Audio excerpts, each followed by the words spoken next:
সারা রাজ্যে সেই কমপ্লিট লকডাউনটা হচ্ছে, এটা যাতে কোভিডটা সংক্রামক হয়ে ছড়াতে না পারে, আমরা কোভিডের চেনটাকে একটু ব্রেক করছি। কিছুটা ডাইরেক্টিভ, নিউ ডাইরেক্টিভ দেওয়া হয়েছে, যাতে কিছুটা ছাড় দেওয়া হয়েছে, অন্তত একদম পুরো বন্ধ থাকার থেকে কিছুটা 25%, 50% অনেক জায়গায় অ্যালাউ করা হয়েছে।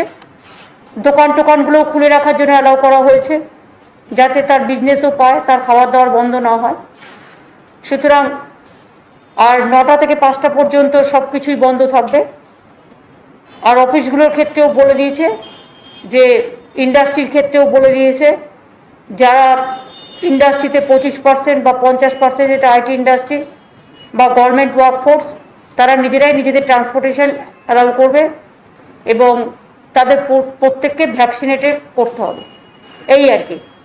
আর টেলিভিশন শুটিং, সিনেমা, এরা সবাই আমাদের রিকোয়েস্ট করেছিল, আমরা 50 জনের মধ্যে করতে বলেছি, প্রোভাইডেড তাদের সবাইকে ভ্যাকসিনেটেড হতে হবে এবং তাদের মাস্ক পরতে হবে, স্যানিটাইজ করতে হবে, এইগুলো থাকবে।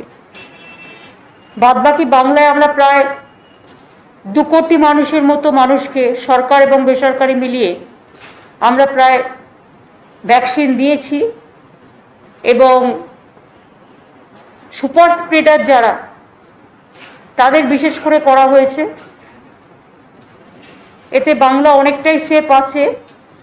আমি যেমন একটা হিসেব দেখছিলাম, যে যখন আমাদের ইলেকশন হচ্ছিল 7th phase, 8th phase, 4th phase, 5th phase, 6th phase, তখন 22% পজিটিভ ছিল, 20% পজিটিভ ছিল, এমনকি last day of election 32% positive ছিল।